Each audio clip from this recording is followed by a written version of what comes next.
আমার মুসলমান ভাইরা, আমরা অনেক সময় কনফিউজ করি যে রোজা রেখে আমাদের মোষ, হাতের নখ, বগল তলার লোম, নাভির নিচের উদ্বৃত্ত এই লোম, অবাঞ্ছিত লোম, এগুলো পরিষ্কার রোজা রেখে করা যাবে কি না।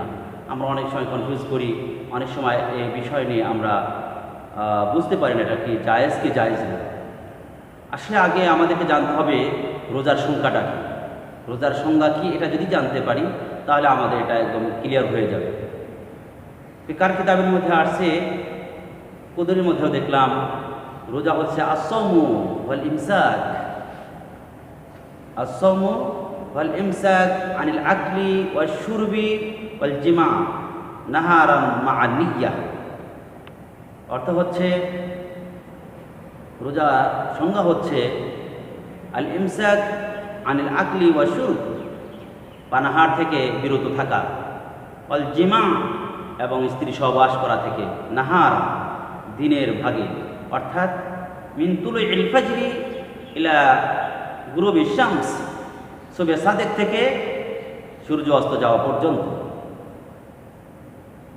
মা নিয়্যাহ, নিয়তের সাথে। এটা হচ্ছে রোজার সংজ্ঞা। তাহলে সুবে সাদেক থেকে সূর্য অস্ত পর্যন্ত নিয়তের সাথে এরকম রোজা রাখা, পানাহার থেকে বিরত থাকা, স্ত্রী সহবাস থেকে বিরত থাকা, এটি হচ্ছে রোজা। আর এই রোজা সংজ্ঞা থেকে স্পষ্ট হয়ে গেল হাতের নখ কাটা, এরকমভাবে মোষ কাটা, এগুলো কোনো রোজার জন্য প্রতিবন্ধক নয়, এবং চুল কাটা এগুলো রোজার জন্য প্রতিবন্ধক নয়। কিন্তু দাড়ি কাটা, এটা অনেকে বলে হুজুর রোজা রেখে দাড়ি কাটা যাবে কিনা। আরে রোজা রেখে দাড়ি কাটা এটা তো আশ্চর্য বিষয়। রোজা রাখা আর না রাখার সাথে কোনো সম্পর্ক না। রোজা দাড়ি 24 ঘন্টাই তো দাড়ি কাটা, এটা হারাম। কতটুকু? এক মুষ্টি হওয়ার আগে কেউ যদি দাড়ি রোজার আগে কাটুক অথবা পরে কাটুক, এটা গুনাহে জারিয়া হবে। যতক্ষণ পর্যন্ত তার এক মুষ্টি দাড়ি না হবে ততক্ষণ পর্যন্ত তার আমল নামায় প্রবাহমান চলমান গুনাহ লিখতেই থাকা হবে। তার গুনাহ আমল নামায় গুনাহ জমাই হতে থাকবে।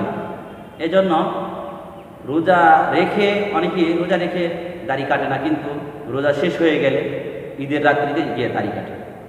দাড়ি রাখা এটা ওয়াজিব, দাড়ি রাখতে হবে।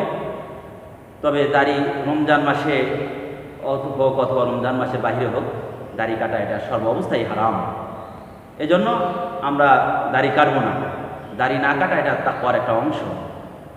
রোজার উদ্দেশ্য হচ্ছে মানুষকে তাকওয়ার উপরে উঠানো। আজকে আমাদের বুঝতে হবে আমরা রোজার মাকসাদ কি, কি উদ্দেশ্য, এটা আমাদের বুঝতে হবে।